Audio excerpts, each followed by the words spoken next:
A warning, this program contains graphic descriptions of the attacks of 9/11 and events following and may not be appropriate for all listeners. This September marks the 22nd anniversary of the terrorist attacks of September 11th, 2001. To understand how an event that happened over 800 miles from Champaign-Urbana continues to impact our community, the Uni High Oral History Project collected perspectives from community members who lived in Champaign-Urbana, New York, and Washington, D.C. on 9/11-2001, members of the local Muslim community, veterans who fought in Iraq and Afghanistan, and university experts. Through the podcast series 800 Miles from Ground Zero, 9/11's Impact on Central Illinois, we hope to better understand how 9/11 both divided and brought a nation together. This is 7:46 Central Standard Time, the first in our series. In this episode, listeners will revisit the day of September 11, 2001, from the moment the first plane hit the North Tower of the World Trade Center and the weeks following. We will hear from a former University of Illinois at Urbana-Champaign student, a university dean who worked at the White House, an Iraq War veteran, and more as they recount their experiences. From Uni High, I'm Aditi Adbe, a member of the class of 2023.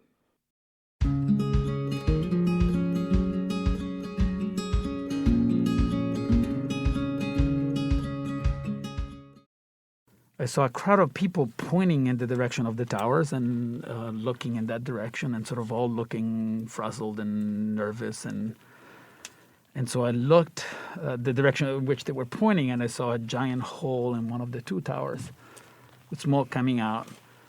And as I looked, I saw the second plane hit the second tower. I saw people jump off the towers. It was a horrible scene. People were jumping because they knew that there was no way to get out, and they were burning. That was Gabrielle Lenave, who lived in New York City at the time of 9/11. A little less than an hour later, a plane crashed into the Pentagon.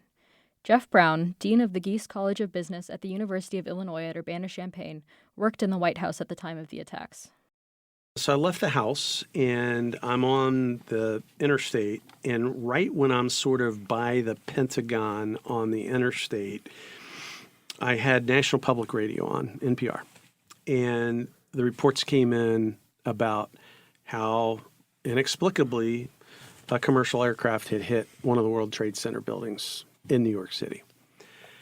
And obviously that was alarming. There was speculation. Is it terrorism? Was it an accident? No one really knew. As I walked up to the southwest gate of the White House, the Secret Service agent that was closest to me was having a conversation with the Secret Service guard in the gate that I just exited from. And they said, "We have an incoming aircraft, ETA 90 seconds. And I have to admit, at that point, time slowed down. It was like fight or flight mode. I looked around and I was thinking, I can't get away from here. Like, I would have to wind my way back through that security gate. Like 90 seconds is not enough time to do anything. So then I'm thinking about family and I'm thinking, well, I guess this is how it ends. But less than 90 seconds later, that turned out to be the flight that hit the Pentagon. I think I was primarily in a massive adrenaline rush for most of the day, just trying to think about, what do I do next? How do I help people? How do I get to safety? But then I think once that adrenaline rush left and I was home, I'm not ashamed to say I kind of fell apart, right? It was a pretty traumatic experience. Angela Urban, who also has an inside government perspective as an intelligence analyst in the military during 9/11, describes her experience hearing the news while she was working in Hawaii. A coworker shouted for them to come watch the TV in the break room as there was no social media at the time. And he says, "Guys, you got to stop and you got to come. You got to see this. There's a plane just hit one of the World Trade Towers." And so we were like, "Is he joking, or what's going on?"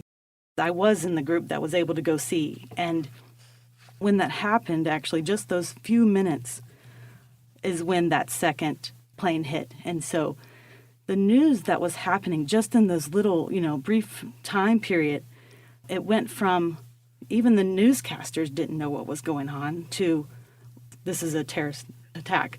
It's not April Fool's. Champaign-Urbana resident Fauzia Rahman was a student at the University of Illinois at Urbana-Champaign on 9/11 and describes the experience of going to her college classes that day. She wears a hijab, a traditional head covering worn by many Muslim women. I woke up not knowing anything. We didn't have our like phones next to our bed and it's like alert, alert, something happened, or, you look at your phone right away in the morning.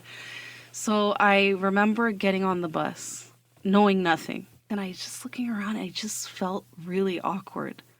And I felt like people were looking at me, and I just felt very odd. And so getting off the bus and walking into the Illini Union, go in through the front of the Union, and Courtyard Cafe, still there, but looked a bit different. Walking in and seeing these huge television screens and just Twin Towers and the planes going in, and everyone's just like glued to the TV and just like glancing at it and still not processing. And I think it was a history class. I don't remember exactly which class it was, but I remember sitting down and the professor being like, whatever we were going to talk about, we're not talking about that, but we're going to talk about what happened. And just people just railing and just speaking to their heart's content, like about however they felt. I didn't hear a single Muslim say anything in my class, at least. We were just like, what is going on? Is this like a dream? And as news kept coming, like, oh, this is happening now, and this is happening now. And I didn't think, I sort of just was feeling through the moment. How do I feel about this? How do I feel about myself? The thoughts came later. It's then as we started planning as an organization, as Muslim students, what are we going to do? What choices are we going to make? Who are we going to bring to campus? How are we going to engage with campus leadership? And what are we going to advocate for? Who are we going to advocate for? Are we going to forget ourselves amidst all of this and just work and try and do what's right, whatever that means, right? Waleed Jassim was a leader in the local mosque. I work in Tuscola, Illinois, just south of here, about 25 miles south. I work in a chemical plant. I was in the top of the reactor deck at the plant, which is about approximately maybe 50 to 60 feet in the air. Somebody called me on the radio saying to me that, did you hear about what happened? Like I did something wrong. Basically, I said, no, what are you talking about? He said the issue about the planes hitting the World Trade Centers and things like that. I went down and went to listen to the news from my car, and it was something really big happening. So I went back to my office. I was basically paralyzed because I couldn't think at that time to have some horrible things happen. And we knew we're going to be accused for what happened. 9/11 and the days following were fraught with emotion as people everywhere felt the fallout of the traumatic event. Here is Jeff Brown again, who was working in the White House at the time. There's a beautiful, ornate room called the Indian Treaty Room, which is in the Eisenhower Executive Office building. And some number of days after 9/11, they had a service in there. It was a multi-denominational service. There was an imam, there was a rabbi, there was a minister, etc. I was thinking about, why did 3,000 people die? And I'm standing here today watching this service.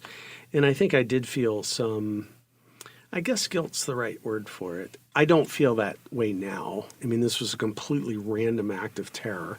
And there was no sense in which there was any logic to who lived and who died that day. But in the moment and in the immediate aftermath, yeah, I would say that's fair to say I felt that way. Perhaps because of these difficult experiences, many in the U.S. felt a greater sense of togetherness and community. Brown continues. And it seems strange to say, but like for the weeks that were following, it's like just everyone was kind to one another. Even complete strangers, even when you were in a car, it was like everybody was slowing down and letting everybody in. It was like there was just this sense of humanity that we had all discovered out of that tragedy. And then there were lots of vigils and ceremonies and remembrances and things like that. So it was really a time of tragedy, but also a time of humanity in a time of patriotism. It really all came together. Professor Nicholas Grossman, an expert on terrorism, expands on seeing an increased sense of patriotism. I was watching the football playoffs, NFL playoffs, with some friends in our house. There was some commercial that came on, or I guess like a public service announcement, which was players saying directly to the camera something along the lines of, I support the United States Armed Forces, I support the men and women of the United States military, and very patriotic, kind of pro-military, but a direct testimonial. And I remember more kind of rally around the flag patriotism than, had been before. New York specifically went from being very critical of the police to very, very positive about the police, and that the country in general was more patriotic, bordering on kind of nationalist or jingoistic. Not everyone felt patriotic after 9/11. Al Kagan, a retired librarian at the University of Illinois at Urbana-Champaign, is an anti-war activist. He describes the movement that sprung up locally after 9/11. I think the most obvious thing for many people in the community is that we used to protest every Saturday morning. No matter what the weather, what season of the year it was, in the snow, we were over on Prospect Avenue near the freeway on-ramp and off-ramp. We had maybe a couple hundred people there almost every Saturday morning. So we did that. We had speakers.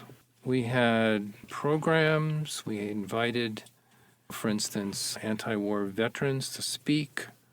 We once had boots on the ground, it was called. It was a number of pairs of boots in a field that represented all the people that had died from the Iraq War.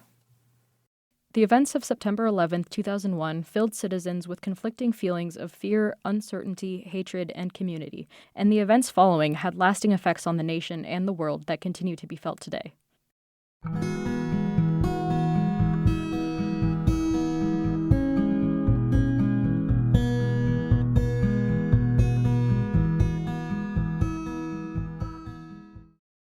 Thank you for listening to 746 Central Standard Time, the first episode of 800 Miles from Ground Zero, 9/11's Impact on Central Illinois, a student-produced podcast by Uni High's Oral History Project team.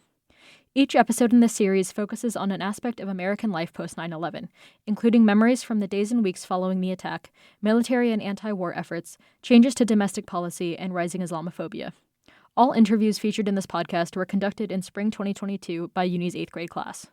Please tune in next week to hear about the experiences of Afghanistan and Iraq war veterans, as well as community anti-war activists.